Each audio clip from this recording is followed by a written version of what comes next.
Have you ever wondered how a single decision can change the course of history?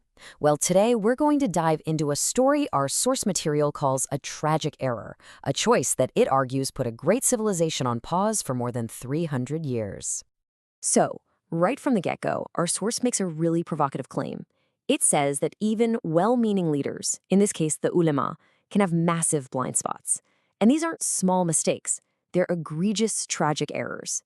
The point here isn't to blame anyone, but to understand a huge turning point in world history, one whose effects, you could argue, are still being felt today. You see, for centuries, we're talking from the 8th to the 16th century, the Muslim world was arguably the global center for science, medicine, math, you name it. So for historians, this creates a huge puzzle. What happened? How did this incredible, long-standing intellectual leadership just fade away around the 1600s? Yeah, so what was it? What was the cause of this massive decline, both in knowledge and in wealth? Was it a bunch of different things, or was there one major catalyst? Well, the source material we're looking at today points to a really surprising culprit, a single fateful decision about a brand new technology. And here it is. The source calls this the tragic error of 1485. It was a formal prohibition, a religious ruling against an invention that, at that very same moment, was just starting to completely reshape Europe, the printing press. Now, to really get this, you have to understand who made the call. The ulama. These are the scholars, the jurists, basically the guardians of religious and legal tradition in Islam. Their rulings carried immense authority. And, in this case, their judgment would go on to shape the future for millions of people for centuries to come. And this right here is the moment it happened. In 1485, a fatwa, a formal legal ruling, was issued. It declared that the printing press was haram, or forbidden under Islamic law. Now think about the timing here. This is only about 40 years after Gutenberg gets his press running in Europe. It's incredible. While one civilization was about to hit the accelerator on an information explosion, the other was, by official decree, essentially slamming the door shut. And this timeline just shows you how long this lasted. It wasn't a temporary thing. The ruling comes down in 1485. Decades later, you get this weird little exception for Jewish communities to print non-Islamic books, which is fascinating. But then, almost 250 years later, when a Muslim entrepreneur tries to print non-religious works, his press gets shut down. This was a deep institutional position. 300 years. Just let that number sink in. That is more than 10 generations. Can you imagine trying to compete in the world of the 1700s while you're still stuck with the information technology of the 1400s? For that whole time, the Muslim world was pretty much cut off from the single most important tool for spreading knowledge. The consequences were, frankly, staggering. So what's the actual impact of being cut off for 300 years? Well, this is where we see a massive split, a fork in the road of history. The lack of printed books set Europe and the Muslim world on two completely different paths. Our source, pulling from academic research, calls the result a yawning knowledge deficit. And that phrase says it all.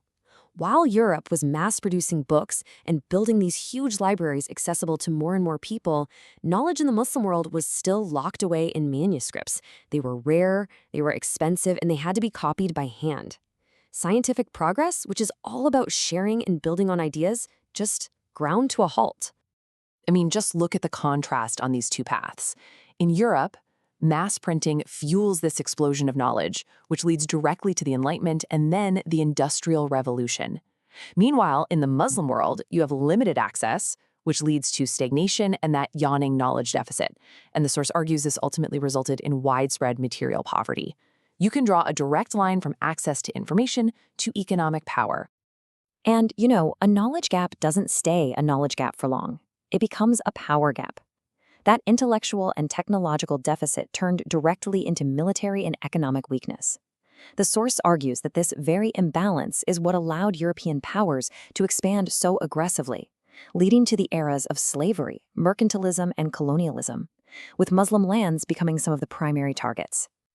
But, of course, the story doesn't just end there in stagnation. The printing press did eventually arrive, but its return was a slow, painful process. And interestingly, it was often pushed by forces from the outside. The milestones here are really telling. The first modern press in the region didn't come from local innovation. It came with an invader, Napoleon, in Egypt in 1798. It then took decades for local rulers to start translating European works. Over in South Asia, printing really got going under British colonial rule. And the push for change often came from reformers on the inside, like Sayyid Ahmad Khan, who saw print as the tool for a modern revival. Okay, so this brings us right up to today. How is this difficult history being viewed now? Because this is not some settled, dusty academic debate.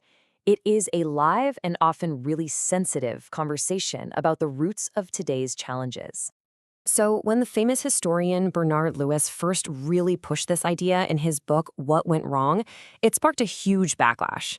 Many traditionalists saw it as just more biased Western criticism, blaming the victim, essentially. And this just shows you how loaded and controversial this whole topic can be. But here's the thing, more and more modern scholarship has confirmed the basic facts. This wasn't some fringe opinion from a few random scholars. The source is clear that the ruling against printing was the consensus view, the mainstream position of the majority of the ulama across the entire Muslim world at the time.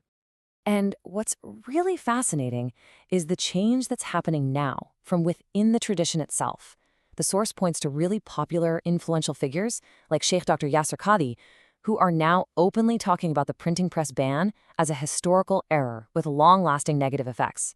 That kind of public acknowledgement from inside the community is a huge shift in the conversation. So why does any of this matter? Why wrestle with a 500-year-old decision about technology? Well, according to the source, understanding this tragic error from the past is actually the key to figuring out and fixing some of the biggest problems of the present. It offers a path forward. The source argues you can see the legacy of this decision in what it calls the big 5 problems today. It starts with poverty, which it links back to that original knowledge deficit. It also points to authoritarianism, which encourages taqlid, a kind of blind faith instead of critical thinking. And from there, it connects the dots to other major issues like brain drain, patriarchy, and conflict, seeing them all as consequences flowing from this older mindset. So, what's the solution? The source proposes a new framework it calls BioIslam. It's defined as a scientific Islam. The idea is to revive what it sees as the original spirit of early Islam, a tradition of broad learning, fierce debate, and what it calls open reason. It's basically presented as the direct antidote to the closed reason that led to the printing press ban in the first place. And this leaves us with one last really powerful question. Our source connects a decision made in 1485 to some of the most urgent global problems we face today. And then it offers a solution that's rooted in an even older 9th century idea. So the question is, can a principle like open reason from over 1,000 years ago really be the key to unlocking the challenges of the 21st century? That's a huge thought to end on.